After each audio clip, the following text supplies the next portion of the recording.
आज नाश्त्यामध्ये स्पेशल असा ढोकळा बनवते. तर ढोकळ्याचं मी पीठ तयार करून घेतलं होतं आणि थोडंसं टॅप करून मग इडलीच्या पात्रामध्ये मी बेक करायला ठेवणार आहे. तर बेक करायला ठेवला होता.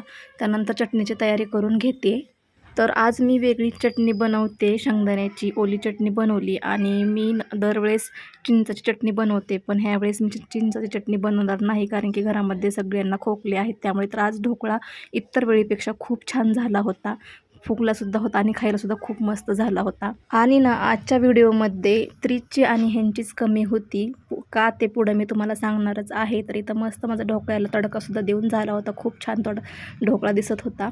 इथे मी या तिघांना नाश्त्याला दिलं होतं आणि हे आणि त्रिश दिसत नाही आहे तुम्हाला व्लॉगमध्ये. तर ते सहलीला गेले आहेत म्हणून त्यांची कमी आहे. आणि तर भरली भेंडी मी करून घेतली. मला प्रचंड भेंडी आवडते आणि आज व्लॉगनं मी रिअल तुम्हाला दाखवला आहे. माझ्या किचनवरती किती पसारा आणि किचन वाटा कसा झालेला आहे.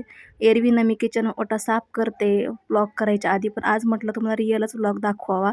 तुम्हाला कसा पाहायला आवडते नक्की कमेंट्समध्ये सांगा. व्हिडिओ आवडला तर सबस्क्राईब, लाईक, शेअर, कमेंट्स नक्की करा. बाय.